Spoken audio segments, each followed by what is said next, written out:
Good day and welcome to Predators Proclivity, where we look at data from the season for the NHL Nashville Predators and make comments upon it. I'm your host, Preston Proctor. Oh, let's see. Renamed it in my notes, finally, as the post-season watch. Nothing really new on transactions.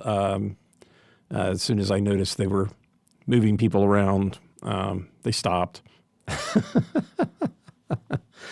I don't, sure that's not intentional, but let's see. What do we got? So we are 45 games in, 39 games left. We have 39 points, and we need 54. Well, that's interesting. 39 games left, 39 points, 45, 54.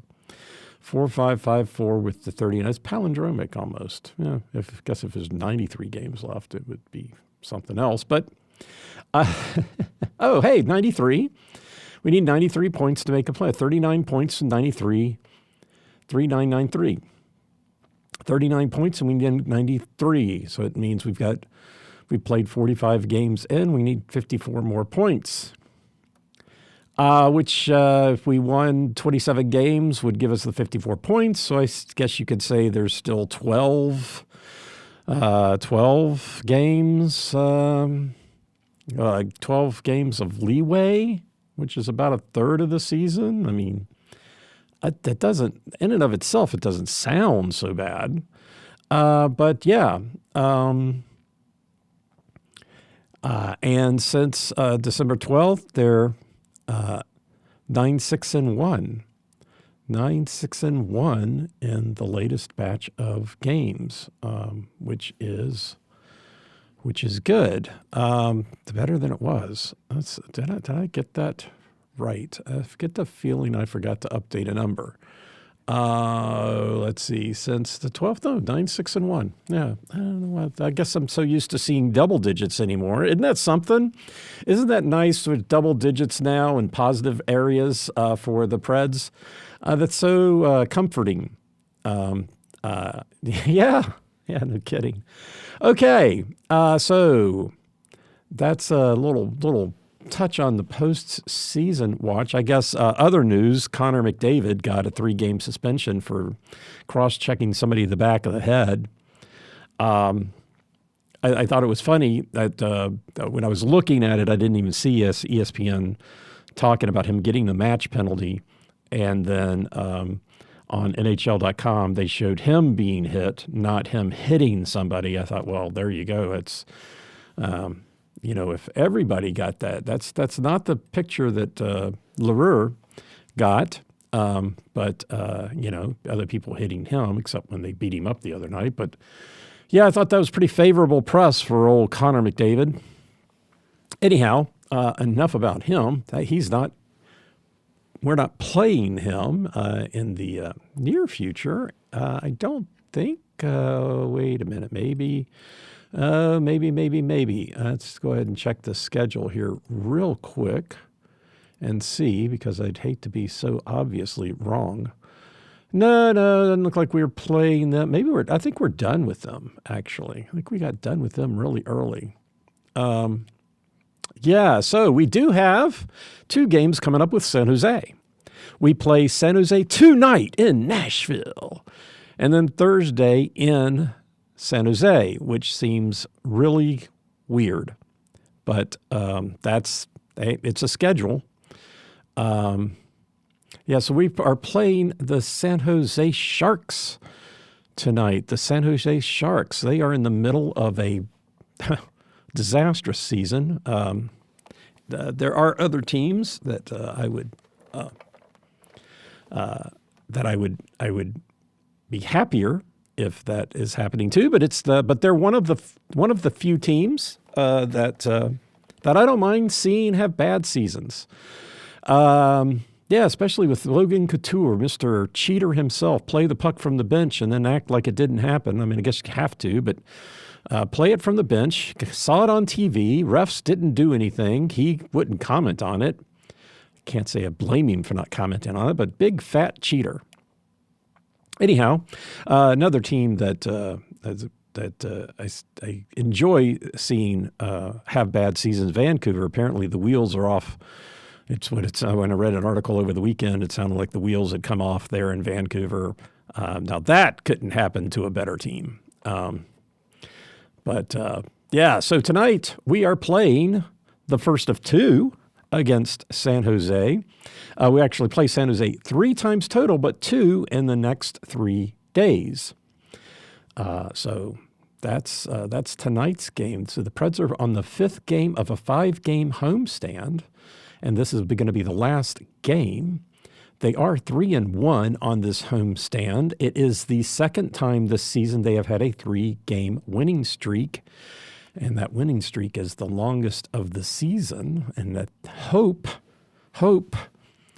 will be able to get past San Jose in these 2 games as well. San Jose was beating Boston through 2 periods last night, then gave up 4. 2 were empty nets. But talk about the wheels coming off. Anyhow, this is the only game against San Jose here in Nashville. So we play in San Jose on Thursday, and then mid-March, we will be back there again in the Shark Tank. San Jose, having the bad season that they are 14-29-6, 6-15-5 on the road. They are 8th in the Pacific with 34 points, 8 points behind Anaheim, who has played 3 less games. They are tied for last in the league with the Chicago Blackhawks, who have played 2 less games. And they are 5 points behind Buffalo, who has played 3 less as far as the standings in the league goes. They're trying real hard to get that they wouldn't get the first draft pick. They would get the highest odds to get the first draft pick. Didn't work out for the Kings the year we were in. We went to Vancouver to see the draft one year. I always struggle to remember what year that was. I think it was 2018. It was fun. For San Jose, this is the 4th of 5 games on the road. No, this would be their last game on the road. Oh, my goodness gracious. 1, 2, 3, 4. This is their 5th of 5. This is their 5th game of 5. They are 1-3 so far on this road trip. After tonight in Nashville, they go home to play Nashville, Florida, and Pittsburgh. It is the second time this season that they have played the same team consecutively. The other time was against Seattle, was in home and away situation, and was a back-to-back. So that's even odder. Gopher, otter, seal. Seattle, yeah. So San Jose. They were in San Jose on the 29th of November, and on the 30th of November, they went to Seattle. They won both of those 2 games, and Blackwood was in goal in Seattle for the second game. Vanasek was in goal for the first game. Neither one of those goaltenders are currently in the schedule or on the roster, active roster for San Jose. They traded Blackwood to Colorado for Georgiev. And then I guess I'm jumping a little bit ahead, but Vanasek is injured. This is the second time this season they have played the same team in a row. The last time was a back-to-back, and there's at least a day between, thank goodness, because that would be a really tough back-to-back to play in Nashville one night and San Jose the next. This is their 8th back-to-back of the season. As I said, they played Boston last night, a 6-3 loss after leading 3-2 after 2. They were leading after the first period, leading after the second period, gave up 4. 2 of them being empty net goals. I guess it was 4-3. I guess he still had a chance. And the empty nets kind of put the game away. They don't fare, they're not having a good season, but their back-to-back situations, they don't fare very well. They've only won 5 of of those previous 14 games, I guess you could throw 15 in because they did play last night, the first game. So 8 back-to-backs would be 16 games, so they played 15 games. They've won 5 of them.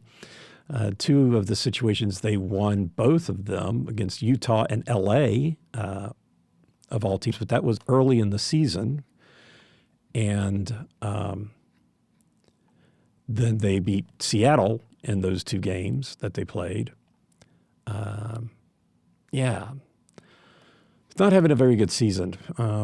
They are on a 3-game losing streak and are 3-7 in their last 10. They have had 5 3-game losing streaks and 2 losing streaks that were longer.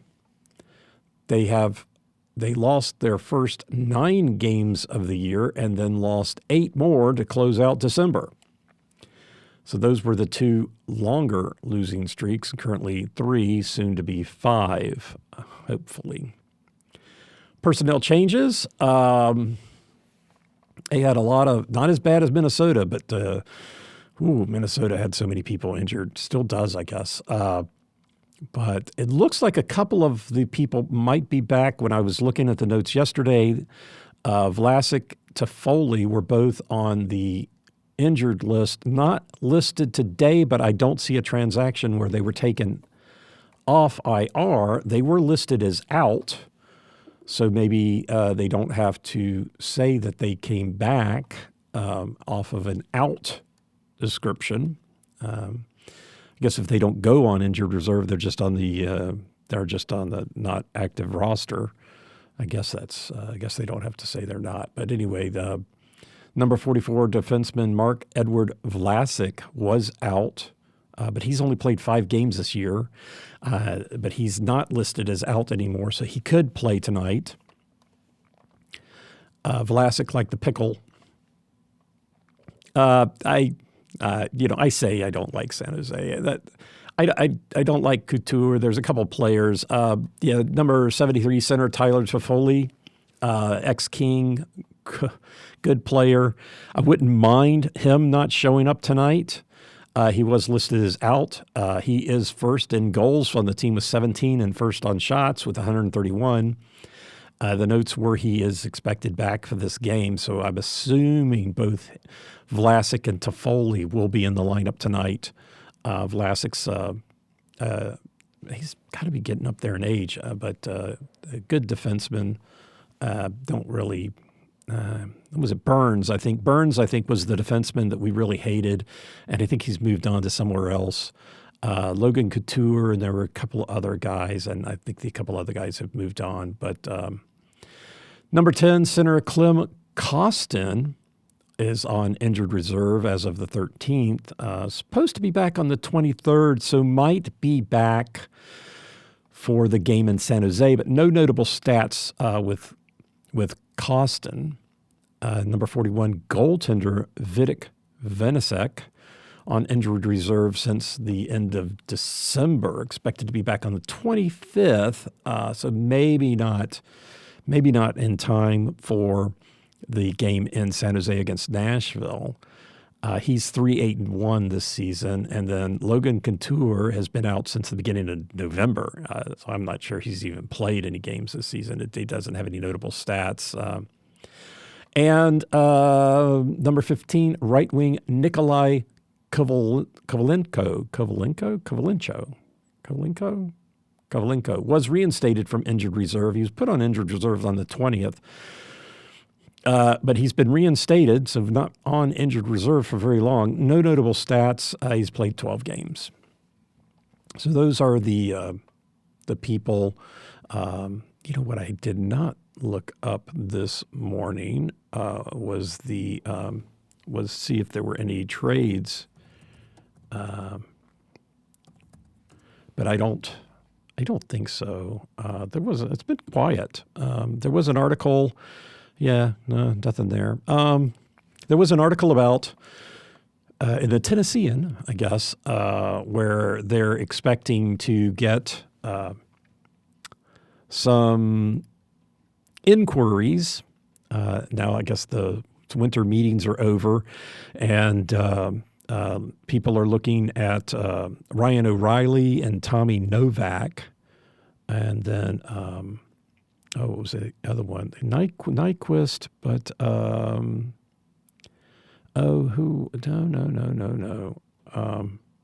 no. Maybe it was Cole Smith. Nyquist, Smith. But I don't know. I'm not sure I follow that. I do. I mean, I mentioned before Ryan O'Reilly. I think Ryan O'Reilly would be somebody. Novak wouldn't surprise me either. Teams that are looking for somebody to shore up their team. I think probably had Herrera not been done what he did. I think some of the younger players that are skating pretty well might be also on the block, but we'll see how that goes. But yeah, nothing new on the trade front just yet. I guess just a lot of talking. I guess there's a few people in Vancouver that are on the block for, I guess, being discussed. On the block, I guess that's not. I guess that's not really the right term. They're not being sold. I guess they could be getting sold. I guess that's kind of how it works in some ways, traded. And so the ramblings have now taken me to people to watch for San Jose, even though I spent a lot of time talking about the Predators. Well, this is a podcast about the Predators. I should talk about the Predators spaced through here. Speaking of Predators, got a couple of ex-Predators on the San Jose Sharks. One is center Mikael Granlund, number 64. He's first in assists with 25 and first in points with 37. So Michael Granlund, he's also third in time on ice with 21 minutes and third in shots. It's one of the people to watch. Granlund. He was with the Preds, gone from the Preds back to the Preds, and now he's in San Jose. So then center Tyler Toffoli, number 73, first in goals with 17, first in shots with 31. Celebrini's second in goals and second in shots. I guess he would be the other one, number 71, center Macklin Celebrini. And then, second in points is number 72, left wing William Eklund. So maybe, definitely Toffoli if he's back, worth watching. And then I guess Celebrini, 73 and 71. Granlund and Eklund. We'll look at that. Eklund is 72. So 71, 72, and 73. That ought to be easy to remember. And then 64. So 1, 2, 3, 4. I always get to the game or start watching the game and like, who did I say I needed to watch? I forgot. Sometimes I remember, but especially if they're a known name player. I will not miss Toffoli. Like I said, he was with the Kings when they won their Stanley Cups. He's a really good player, very exciting player. They had the 70s line back then with was it Preston? Tanner Pearson. Tanner Pearson, who is with Vegas now. Tanner Pearson and Toffoli, and then Jeff Carter, who retired, I think at the end of last season when he was playing for Pittsburgh and retired at the end of last season. But that was the 70s line, which was kind of fun. Very good line. Jeff Carter, an amazing player. The first time I saw him shoot the puck, I was floored. Glad he was on my team. And so those are the players to watch for San Jose. For your Nashville Predators, the Preds are now 16, 22, and 7. 16, 22, and 7. 11, 8, and 3. A winning record at home and double digits on the win. Got to love that. And the Preds are still 7th in the Central Division, 39 points, 5 points ahead of Chicago, who's played 2 more, 8 points behind Utah. This is the 5th game of a 5-game homestand for the Preds. They are 3-1. and still are 5-5-0 in the last 10.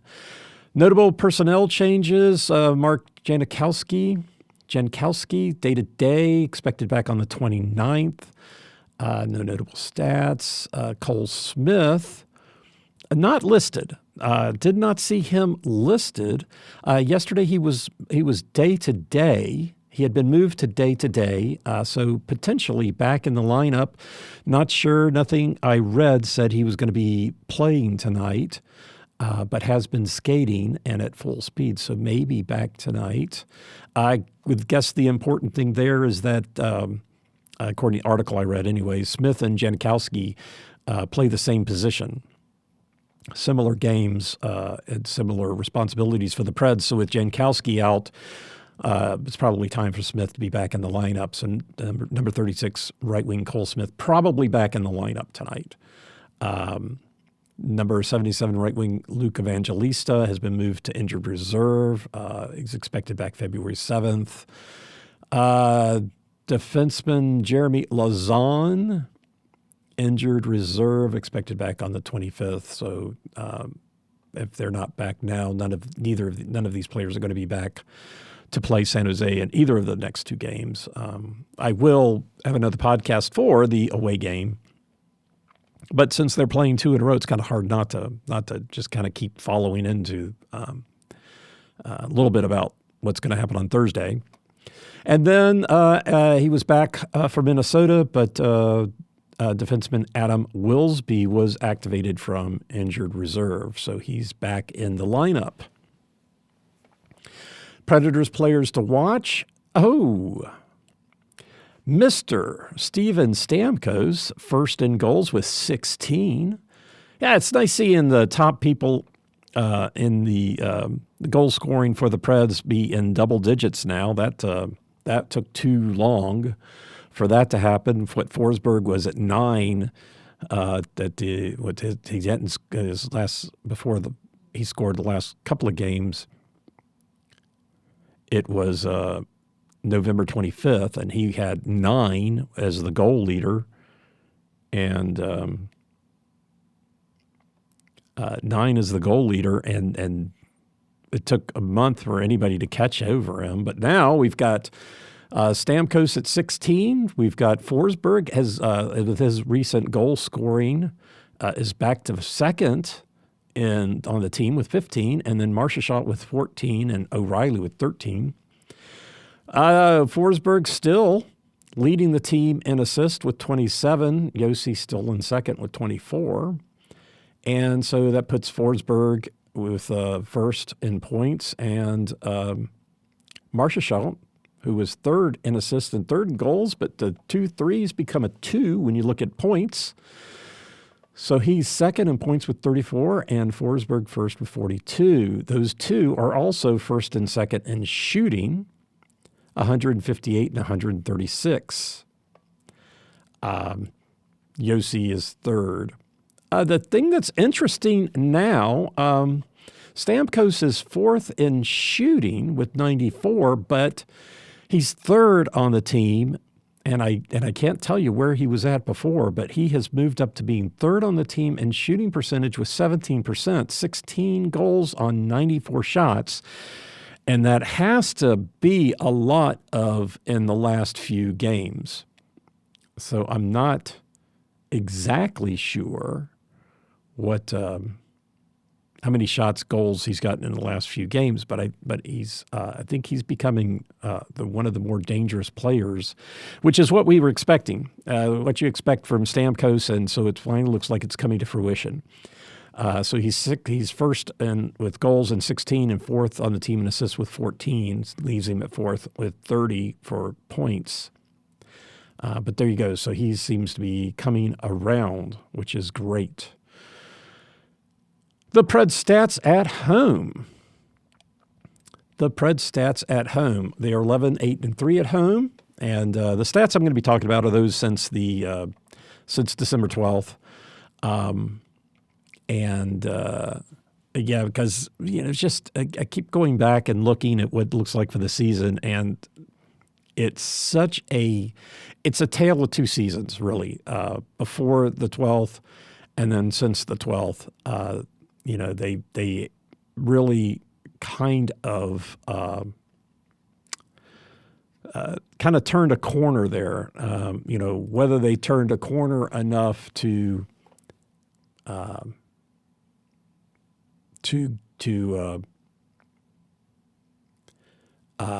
whether they turned a corner enough to make the playoffs is questionable. But definitely they have turned the corner, and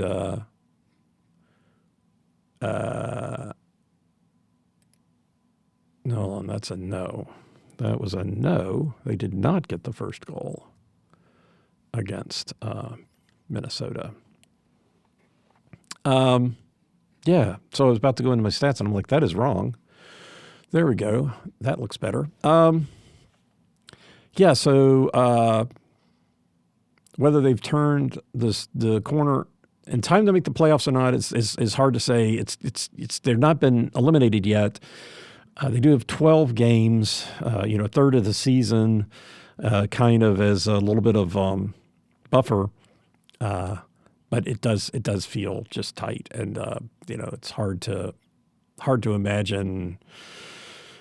Last season, they had a 18-game point streak. They were 16-0-2.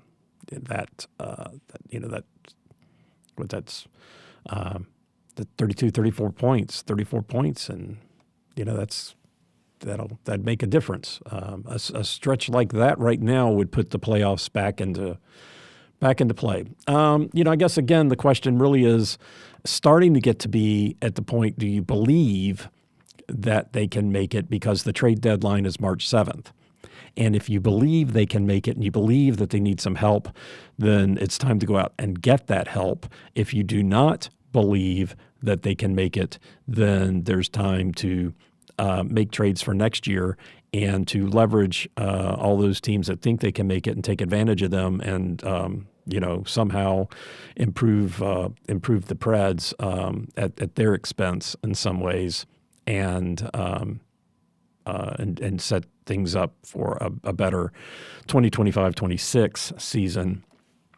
So that's the decision that has to be made, and we're getting about to the point where that decision has to be made. And so the question is, how much do you believe that the Preds can make a run? I thought they needed to do it by the end of December.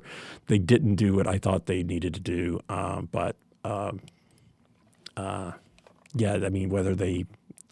Whether I believe it or not is irrelevant because I'm not the one making the trades. So first goal, the Minnesota game was the exception that proves the rule. I actually did not mind seeing Minnesota get the first goal the other night because of the amazing tendency so far to win every game that you get the first goal and lose every game that you do not. And that trend had to end at some point. There's no way we could have gone through the rest of the season. And so I prefer not getting it and winning. So I don't mind the streak being changed that way. So the Preds, when they get the first goal since the middle of December, they're 8-0-1. So they have lost, overtime loss. So they have lost when they got the first goal.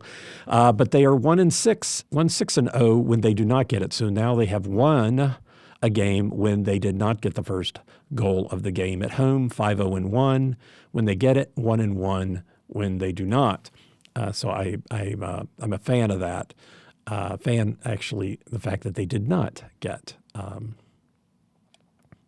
the first goal of the game.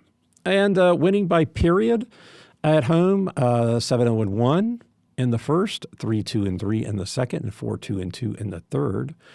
1-1-1 in overtime, interestingly enough, and 1-0-0 in a shootout. Finally had the first shootout, so have stats there. I guess the Preds had 3 shootouts last year, all on the road. I was looking at the stats. I was surprised to see that. All wins for the Preds and all on the road. So this home shootout win is something that did not happen last year. The shootout win, yes. Home, no. the Preds overall are winning in the first and second period, which I can't believe I'm saying that. 7-5-4 overall in the second. In the third period, 6-7-3. So still having a little bit of trouble in the third period.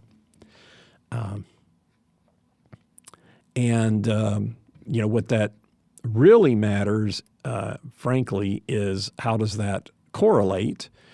And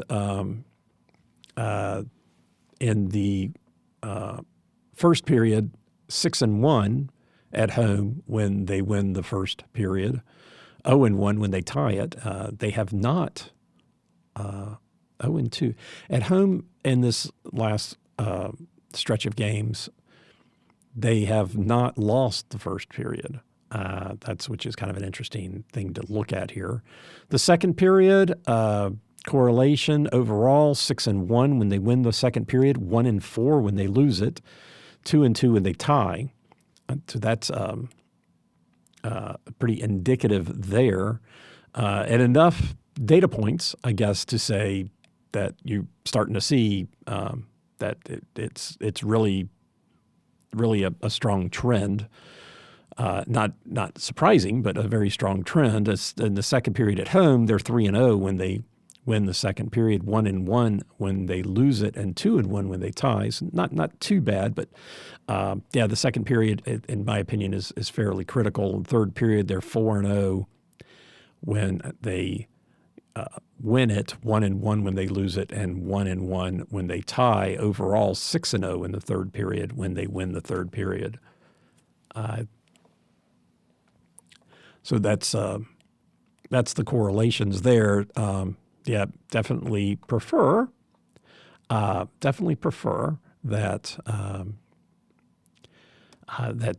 you win all the periods. Let's see, third period win. When they win the third period in this stretch, coming into the third, they were 8-5-2. Coming into the third, they were winning the game, and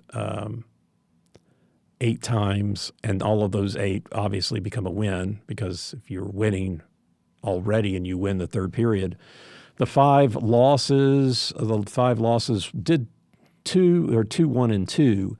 So of the coming into the third period, losing the third period 5 times. Twice they were able to turn the game around and turn it into a win. Once was a loss and twice was an overtime win. So if they're losing coming into the third period and they win the third period, it's not too bad of a result.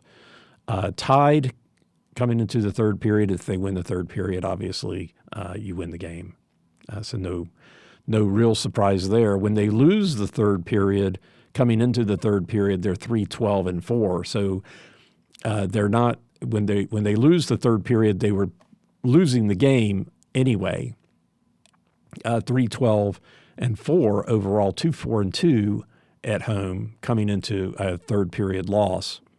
So the games weren't really looking good at that point. The third period, the third period can be kind of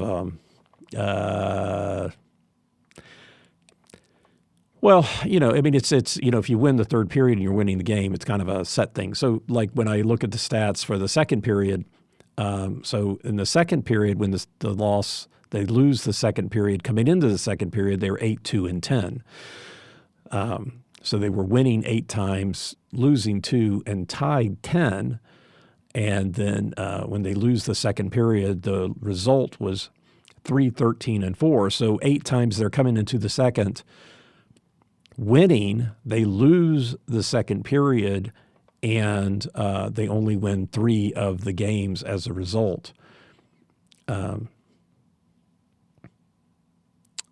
result 3 of those 8 games, actually 2, 2-2-4. So two wins, 2 losses, and 4 overtime losses.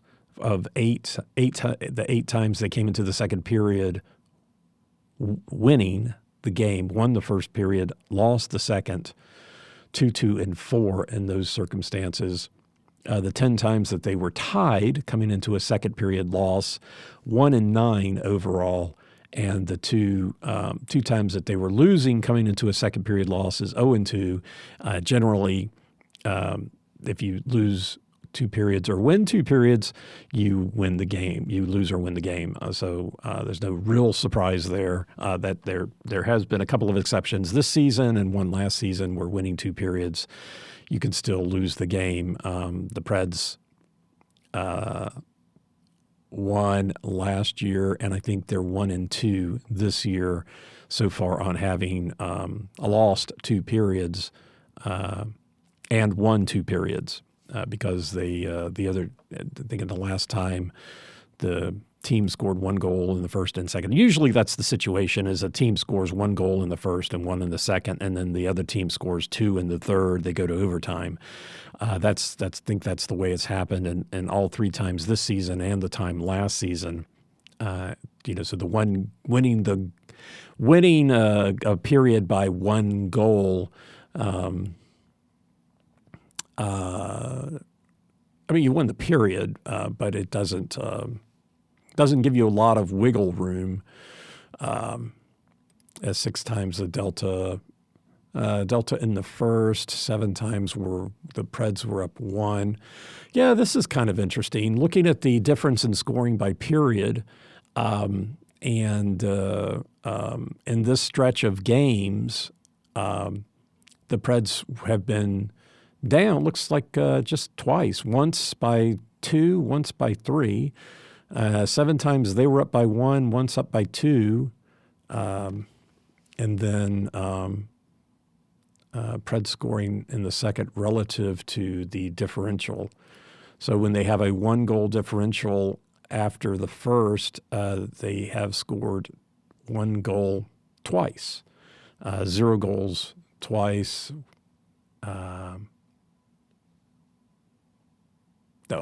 So that's another one of the things I track. I haven't gotten a lot of things, but the delta difference in scoring by period, and then how that flows through to the second period, third period. If looking at the delta in the first period compared to scoring in the third, or delta at the end of the second, scoring in the third, those sorts of things, that also could start to look interesting. It wasn't interesting before the 12th of December because the Preds were losing so much. But yeah, here at home, I guess they haven't lost the first period at home, so it makes sense that they would not have a negative delta in the first period, and then 6 times 1 goal and once 2 goals. So they followed that up. Not too bad. When the Preds had a 1-goal differential, twice they didn't score. 3 times they scored 1. Once they scored 2. So, yeah, not too bad. I'll have to take a look at that. That's kind of a little bit more of the shouldn't be looking at that right now because it's a little distracting, because it's a little bit interesting to see how the scoring flows from period to period based upon what was scored in the first, or really the differential, not looking at number of goals scored, but who had the advantage at the end of the first period, who had the advantage at the end of the second, that kind of thing. Winning by period. Let's quickly move away from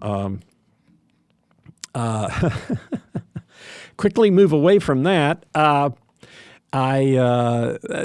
Didn't change too much. Right now, winning for home for the Preds, 25% in the second, third, and overtime, 13% in first and third. That's when the winning goal is scored at home for the Preds. Mostly, it's really evenly distributed between second and overtime. When the Preds win, now it's 33% in the second period. The winning goal scored in the second period. For the lose, that had changed because they haven't lost. So still 50% in the third and 50% in overtime. I did go back, and as I was talking before, I think the thing that's really kind of interesting is to see, with the home team winning and the road team winning. And I did go back and took a look at this. Kind of interesting because in the last season, when the Preds would lose on the road, 65% of the time the winning goal was scored in the second period, which is a lot. 0% in the first period. Correspondingly, the Preds' higher percentage for winning when they were home was 39%. So the home team was winning in the second period, and the opponents winning in the third period. And the another piece of that puzzle that was kind of interesting was that the last season the home team won 40 of the games and the road team won 42 of the games in the Preds season. That was pretty evenly split. That was kind of funny to see that. And so last year the home team would win 50% of the time, get the winning goal in the second period, which was over and above the highest. The second highest was 33% in the third, 8% in the first. So the home team not getting the winning goal in the first period that often, and the third period being 43% in the third. And so I thought that really kind of interesting. And then the visiting team winning, getting the winning goal in 24% of the time in the second and 19% in the first. So an overwhelmingly kind of biased second period for the home team, third period for the visiting team, which has been different this season. The home team has won 11 times. In this last, I'm going to go back and take a look at the whole season here in a second. But since December 12th, there have been 11 home wins and 5 road wins, the winning goal being scored in the second period 60% of the time when the visiting team wins, and 45% of the time in the second period if the home team wins. 18% in the first and third when the home team wins, and 20 and 20% in the third and overtime. And so that stat really the kind of really kind of interesting. I guess last season it was pretty stark the way it showed up as well. And just going back here and looking at the overall, the home team has won 29 times to 16 times for the road team. Home team this season for the Preds, winning most of the games for the season. It's not. I don't know. Is that all that interesting? 22. The Preds have had 22 home games and 23 road games. So I mean, I guess that is distinctive. The home team primarily getting the winning goal in the second period, 34% of the time, and then the visiting team getting the winning goal 44% of the time in the second period.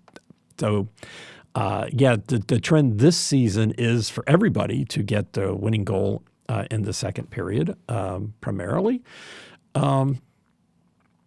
This season for the Preds, when the winning goal was fairly, actually, now that I'm looking back here, evenly distributed between the periods, 23% in the first, second, and overtime, and 27% in the third period. That's at home overall. On the road, 52% of the time it's being scored in the second period, 22% in the third, only 9% in the first period.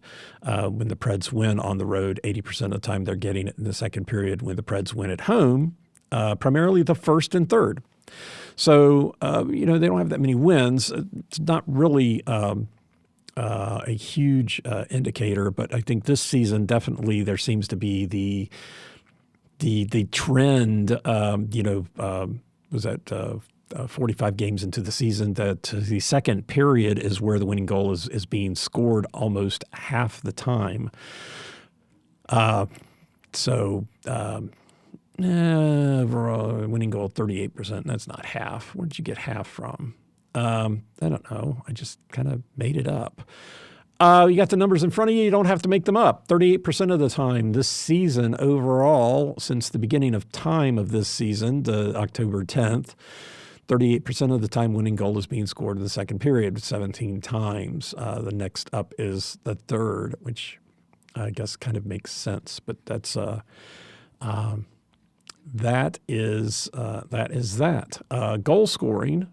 Overall, and go back to overall, the overall numbers, the overall numbers don't look so encouraging. So let's not look at that. Let's go back to looking at the numbers since December 12th. Yay. And so the Preds are outscoring the opponents in every period so far, especially at home, actually. Overall, they are. Overall, they are outscoring in every period except the third, being outscored 18-20 in the third. So 2, but if you take out the empty net goals, it goes down to they're being outscored by 4. So with things being even strength or not or no goaltender pulled, they're being outscored by 4.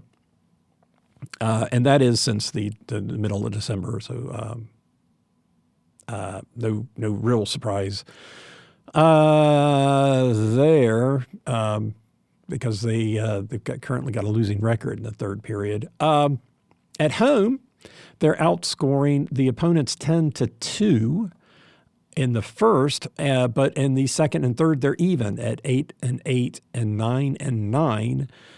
Taking the empty net goals, they are being outscored 6-8 in the third period. So the second period, pretty even. Even overall, 17-16. So being outscored or being not being outscored in the second period right now. And even when they at home or overall, but 17-16 is pretty even. 14-10 overall in the first, 10-2. So that means on the road they're being outscored in the first period 4-8. So that I'd still say the third period because you have to take out empty net goals. I take them out. I guess even taking them out there, it's a 4-goal differential. But 11-15. 11-15, 14-10. No, this is on the road. So on the road, they're being outscored in the first 4-8. And in the third, they're being outscored 5-7, taking out the empty net goals. So a 2-goal differential. Even so, the number of empty net goals is the same, 4 for both. So it's all square there. But so on the road, which they are not on the road tonight, they will be on the road Thursday. Hopefully, we'll make up some of this goal differential in the first period, and third, it'd be nice to even overall make up that goal differential in the third period, so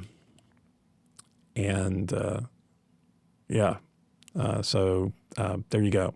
That's the goal scoring. Special teams, covered that last. Nothing hugely interesting still. If the special teams, basically the thing to say about special teams, which is anything that is not 5-on-5, is, and then I also throw in the just after goals, and I've been tracking goals scored after major penalties too, even though it's still 5-on-5.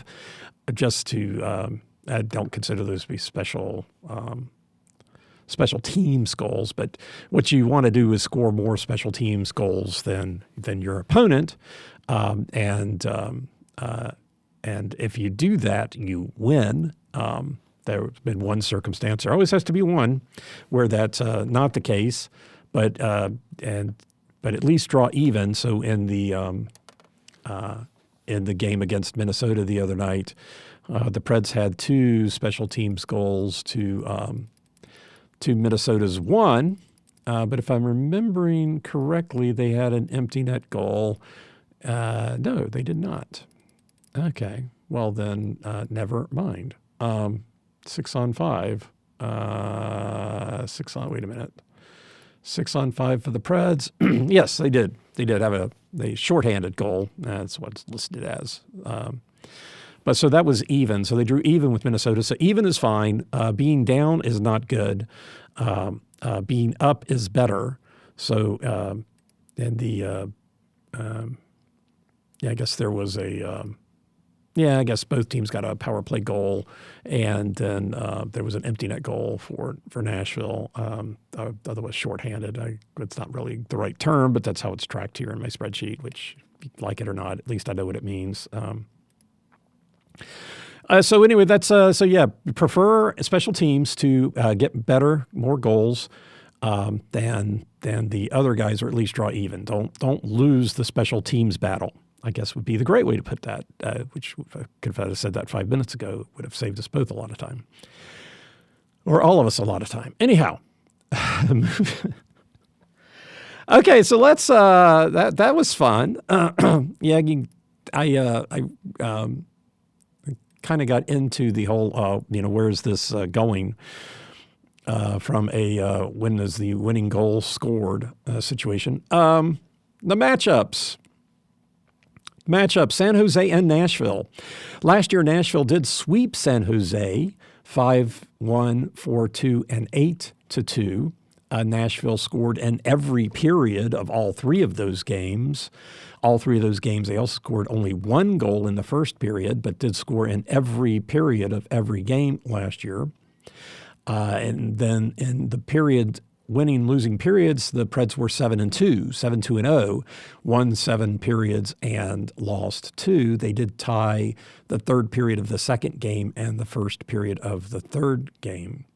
So that would be 7-0-2. I wrote that down wrong. 7-0-2. So they did not lose any periods against San Jose last season. They did get the first goal in all of those games as well. When it comes to penalty situations, San Jose's power play is 26th in the league at 18%, 25 goals for on 139 opportunities. Nashville is 20th at 20% with 26 goals on 129 opportunities. So it's ranked by percentages there. So scored roughly about the same number of goals, but San Jose has had 10 more opportunities. Comes to penalty kill, San Jose is also 16th in the league at 79% with 30 goals being scored on them with 143 opportunities. Nashville is now 6th with 83% penalty kill percentages there. Only 23 goals scored against them on 134 opportunities. So San Jose is getting more opportunities on the penalty kill and the power play, kind of an opposite situation than when we played Vegas the other night. Somehow or another, Vegas did not have not a lot of penalties in the game with Vegas, but it looks like we can expect a number of penalties in the game with San Jose. Yay. It kind of breaks up the momentum, but I hope not, because it's a lot more fun when they're out there skating. Scoring, Nashville has climbed up to 31st in the league in scoring overall, 114 goals. San Jose 27th, the 122. San Jose is worst in the league scoring in the first period with only 28 goals. Nashville has 35, puts them 26. Woohoo! But they do score in the second period above average. They are 14th in the league, scoring 46 of their goals in the second period and 44, which is 21st, in the third. So they score a lot more goals in the second and third period. The Preds are fairly even with 35, 37, and 40. Their rank is near the bottom in every period of scoring. That is turning around. Those are maybe I don't know if the NHL site would let me filter since December 12th, but we'll see. And then as far as goals against, San Jose gives up the second most goals in the league with 165. So they score 122 and give up 165. Nashville is 16th, middle of the pack, with 139 goals against. So 114 for, 139 against. And San Jose gives up the most goals in the league in the first period with 55. So they are the worst in the league for scoring in the first and the worst in the league for being scored against in the first. So I really, really hope to see a lot of that tonight. So 55 in the first, 51 in the second. Versus San Jose, Nashville is right there at 50th, so they're 9th and 10th in the league.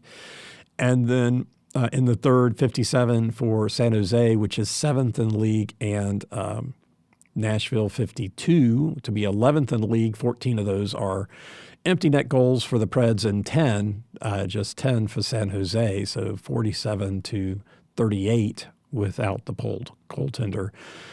So basically San Jose gives up a lot of goals. Now, again, not sure if that has changed since they've had to change their goaltenders as well, but they're not winning, and they did give up 6 goals last night. Momentum, San Jose has lost their last 3. They did finish off the calendar year by losing 8 in a row, and they are 3-6 since then. They are playing the second game of a back-to-back, and they lost to Boston last night, 6-3. Nashville has won 3 in a row for the second time this season, which 3 in a row is the longest winning streak on the schedule. So hopefully tonight will make it the longest winning streak that they are currently on. Both teams play each other for the next game, so neither team should be looking ahead because you got to play them again. Goaltenders gets a little interesting. San Jose, there was the Blackwood-Georgiev trade that they did with Colorado.